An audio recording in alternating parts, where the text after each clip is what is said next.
আমার ভাইয়েরা বন্ধুরা আমার, হযরত উম্মে সুলাইম রাদিয়াল্লাহু তাআলা আনহা ডাক দিয়ে বলেন, আবু তালহা, আপনি কালিমা পড়ে মুসলমান হয়ে গেছেন, আমার সাথে বিবাহ বন্ধনে আবদ্ধ হতে চান? শুনে রাখেন, আপনার জন্য একটা বড় অফার আছে, বড় সুযোগ আছে। একজন মানুষ, একজন পুরুষ যখন বিবাহ বন্ধনে আবদ্ধ হয়, বিবাহ করে, দেনমোহর ধার্য করা তার জন্য ফরজ হয়ে যায়। ও আবু তালহা, আপনি যদি আমাকে বিবাহের পয়গাম পাঠিয়েছেন, যেহেতু কালিমা পড়ে মুসলমান হয়ে গেছে, আপনি যখন আমাকে বিবাহ করবেন, আপনার জন্য কোনো দেনমোহরের প্রয়োজন নাই।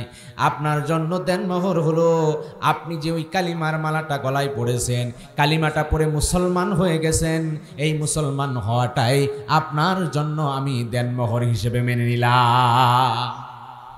আল্লাহর নবীর এক মহিলা সাহাবিয়া হযরতে উম্মে সুলাইম রাদিয়াল্লাহু তাআলা আনহা, উম্মে সুলাইম রাদিয়াল্লাহু তাআলা আনহা, তার আরেক নাম হলো রুমাইসা বিনতে মিলহান। একজন মহিলা সাহাবী হওয়ার পরও তার কি ইমানি পাওয়ার ছিল, অথচ আমাদের অনেক পুরুষের সেই ইমানি পাওয়ার, সেই জোশ সেটি নেই। রাসূল আরবি সাল্লাল্লাহু আলাইহি ওয়াসাল্লামের এই মহিলা সাহাবিয়া হুনাইনের যুদ্ধে খঞ্জর হাতে নিয়ে ময়দানে বের হয়ে গেছে। রুমাইসা বিনতে মিলহানের স্বামী নাম হলো আবু তালহা রাদিয়াল্লাহু তাআলা আনহু। আবু তালহা রাদিয়াল্লাহু তাআলা আনহু আল্লাহর নবীকে দেখিয়ে ইশারা করে বলছেন, ইয়া রাসূলুল্লাহ, দেখেন আমার বিবি খঞ্জর হাতে নিয়ে ময়দানে বের হয়ে গেছে। রাসূল আরবি সাল্লাল্লাহু আলাইহি ওয়াসাল্লাম দৃশ্যটা তাকায় দেখলেন। দেখে আল্লাহর নবী সাল্লাল্লাহু আলাইহি ওয়াসাল্লাম মুস্কি হাসলেন। তার ঈমান দীপ্তি দেখে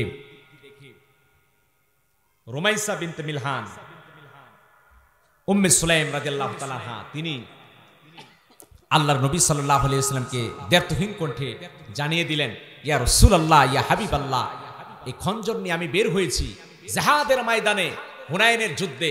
যদি কোনো কাফের, যদি কোনো মুশরিক আমার দিকে এক পা অগ্রসর হয়, আমার এই খঞ্জর দ্বারা ওই কাফের নাড়ি ভুঁড়ি বিচ্ছিন্ন করে দেওয়ার জন্য আমি তৈয়ার হয়ে আছি। আমার ভাইয়েরা বন্ধুরা আমার, উম্মে সুলাইম রাদিয়াল্লাহু তাআলা আনহার ঈমানের পাওয়ার কত বেশি ছিল! যখন তিনি কালিমা পড়ে মুসলমান হয়ে গেলেন, স্বামী মালিক ইবনে নাজার, পূর্বের স্বামী মালিক ইবনে নাজার ডাক দিয়ে বলেন, তুমি এটা কি করলা? বাপ দাদার ধর্ম ছেড়ে, পৌত্তলিকদের ধর্ম ছেড়ে আব্দুল্লাহর ছেলে মুহাম্মাদের ধর্ম গ্রহণ করলে। হযরত উম্মে সুলাইম রাদিয়াল্লাহু তাআলা আনহা বললেন, এই ধর্ম শুধুমাত্র আমি গ্রহণ করেছি তা নয়, এটা তোমারও উপর ফরজ হয়ে গেছে, কালিমাটা পড়ে মুসলমান হয়ে যাও। যদি তুমি মুসলমান হতে না পারো, তাহলে আমি উম্মে সুলাইম তোমার সাথে ঘর করতে রাজি নই, তোমার সাথে সংসার করব না। আমার ভাইয়েরা বন্ধুরা আমার, হযরত উম্মে সুলাইম রাদিয়াল্লাহু তাআলা আনহা যখন ব্যর্থহীন কণ্ঠে এমন ঘোষণা করলেন, স্বামী মালিক ইবনে নাজার ডাক দিয়ে বলে, শোনো, তুমি হয়তো কালিমা পড়ে মুসলমান হয়ে গেছো, কিন্তু আমি মালিক আমার বাপ দাদার ধর্ম চুনকালি লাগাতে পারি না। আমি আমার পৌত্তলিক ধর্ম ছেড়ে দিয়া আমি তোমার সাথে কালিমা পড়ে মুসলমান হয়ে সংসার করতে পারি না। যদি তুমি কালিমাটা ছেড়ে না দাও, আমি মালিক ইবনে নজর তোমার সাথে সংসার করতে রাজি নয়। আমার ভাইয়েরা বন্ধুরা আমার, উম্মে সুলাইম রাদিয়াল্লাহু তাআলা আনহা ডাক দিয়ে বলেন, শোনো, যদি তুমি কালিমাটা পড়ে মুসলমান হই না আমার কাছে ফিরতে পারো, তাহলে শুনে রাখো, আমিও তোমার সাথে ঘর করতে রাজি নই।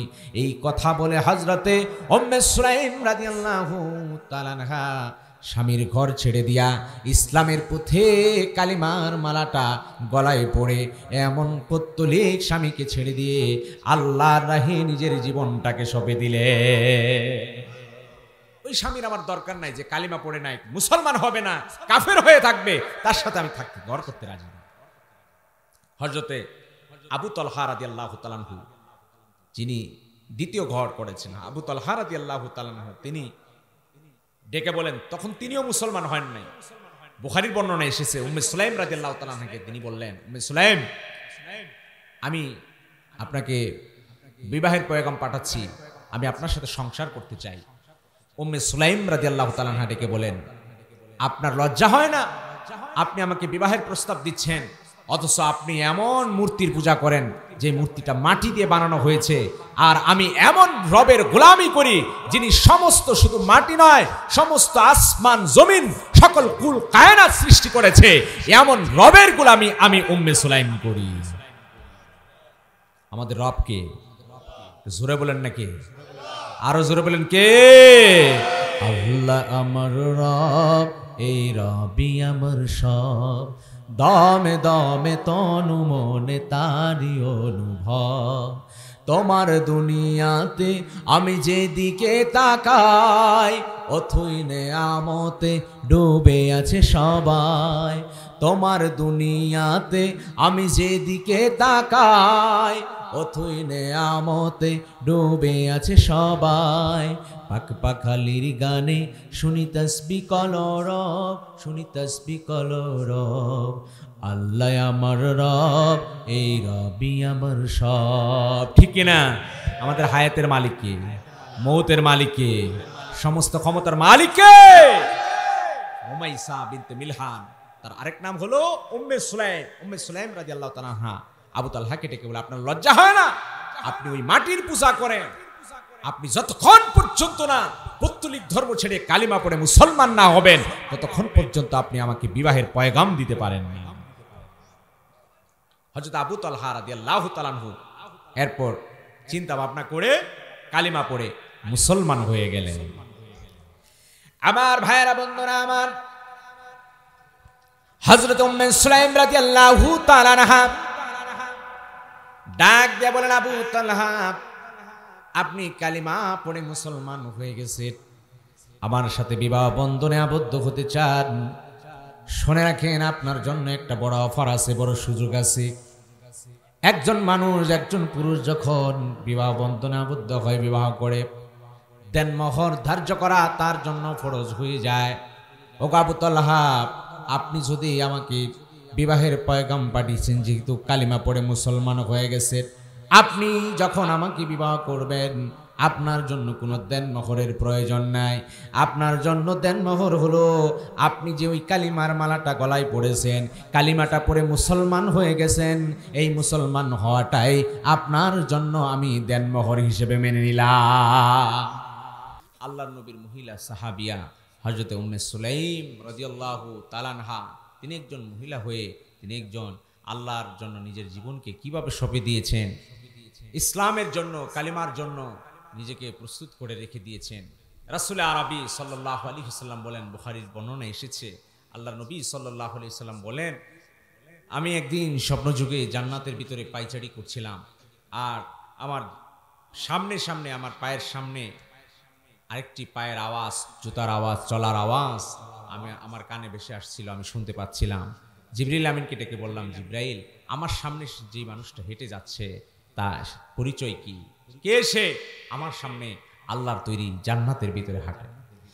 আমার ভাইয়েরা, বন্ধুরা আমার, জিবরিল আমিন ডেকে বলেন, ইয়া রাসূলুল্লাহ, ইয়া হাবিবাল্লাহ, আপনার সামনে যেই মানুষটা জান্নাতের ভিতরে হেঁটে হেঁটে যায়, এটা দুনিয়ার আর কেউ নয়, এ হলো আপনার পেয়ারা সাহাবিয়া, মহিলা সাহাবিয়া রুমাইসা বিনতে মিলহান, যার আরেক নাম হলো উম্মে সুলাইম।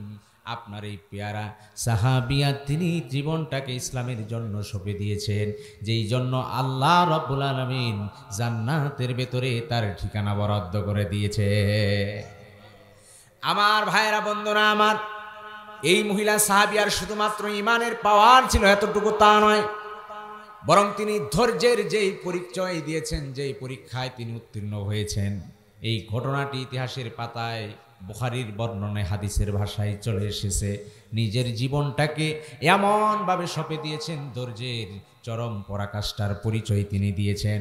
উম্মে সুলাইম রাদিয়াল্লাহু তাআলা আনহা আবু তালহা রাদিয়াল্লাহু তাআলা আনহুর সাথে যখন বিবাহ বন্ধনে আবদ্ধ হয়ে গেলেন, তাদের ঘরে সন্তান চলে এলো, নাম হলো উমায়ের। আল্লাহর নবীর এই পেয়ারা সাহাবী হযরত উমাইর রাদিয়াল্লাহু তাআলা আনহু, ছোট্ট সাহাবী উমাইরকে আল্লাহর নবী মাঝে মধ্যে ডেকে ডেকে জিজ্ঞাসা করেন, ইয়া উমাইর মা ফাআলান নুগাইর।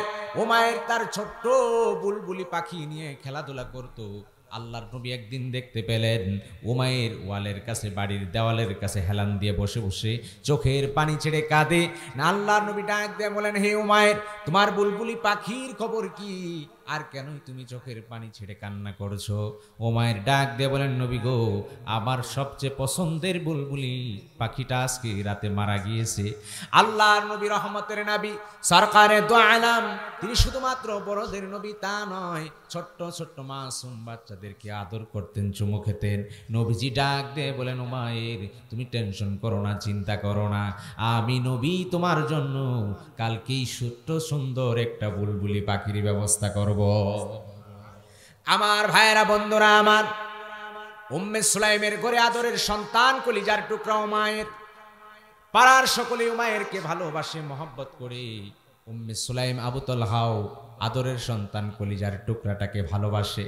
উম্মে সুলাইম রাদিয়াল্লাহু তাআলা আনহা বর্ণনা করেন, আমার আদরের সন্তান কলিজার টুকরা নয়নমণি উমাইর একদিন অসুস্থ হয়ে গেল।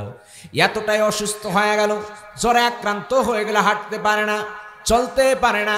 উম্মে সুলাইম রাদিয়াল্লাহু তাআলা আনহা ডাক দিয়ে বলেন, আমি তাকে কুলে তুলে নিলাম, কোলে করে ধরে বিছানায় নিয়ে তাকে শুইয়ে দিলাম। উম্মে সুলাইম ডাক দিয়ে বলেন, আমার আদরের সন্তান কলিজার টুকরাটা বিছানা নিয়ে নিল, মাথায় পানি ডাললাম, তারপরেও তার কোনো জ্বর কমে না, জ্বর আক্রান্ত হয়ে গেছে।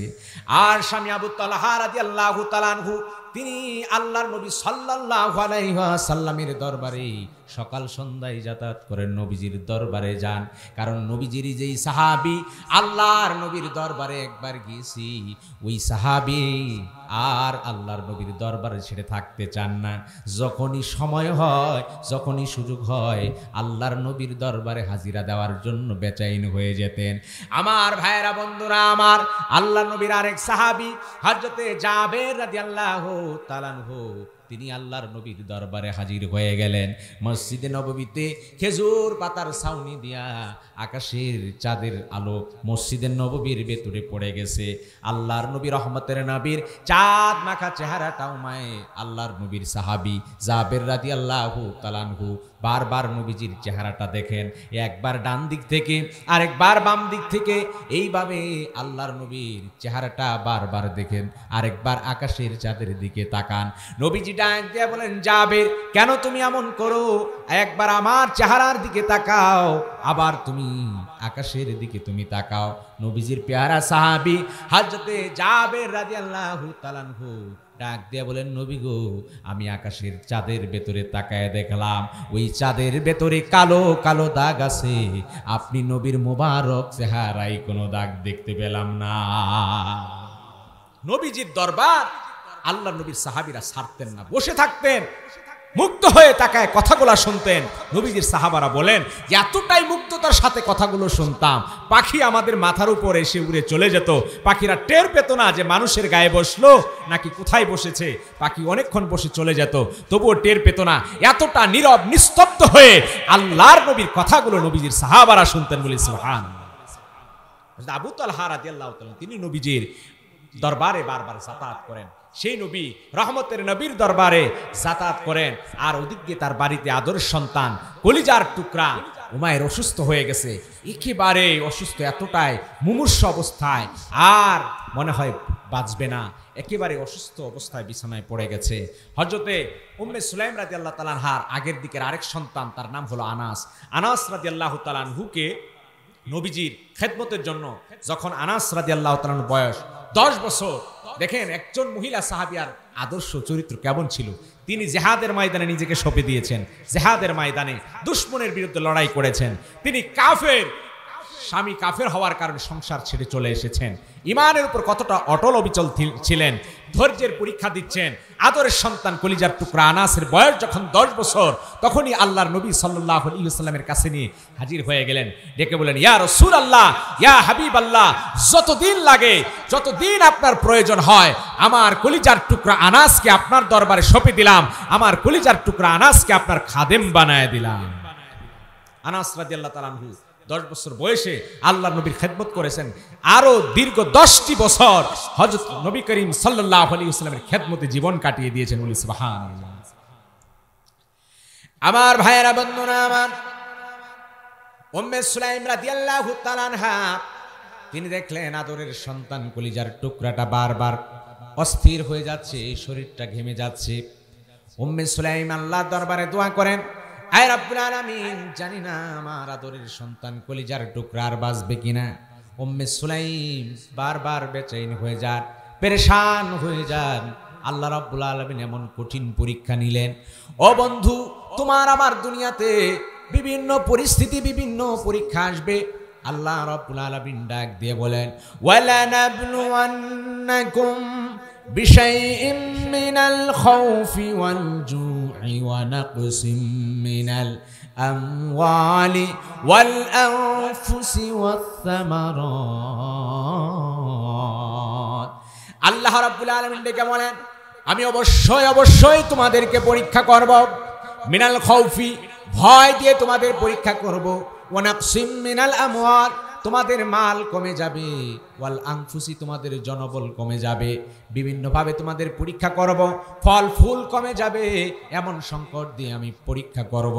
আল্লাহ রাব্বুল আলামিন ডাক দিয়ে বলেন, নবীজি, এই পরীক্ষার সময় যারা নিজেদের টিকিয়ে রাখবে, আল্লাহকে যারা ভুলবে না, আল্লাহর উপর যারা ভরসা করে চলবে, আল্লাহর নবী আপনি জানায় দেন, আপনি তাদের কি জান্নাতের সুসংবাদ শুনিয়ে দেন।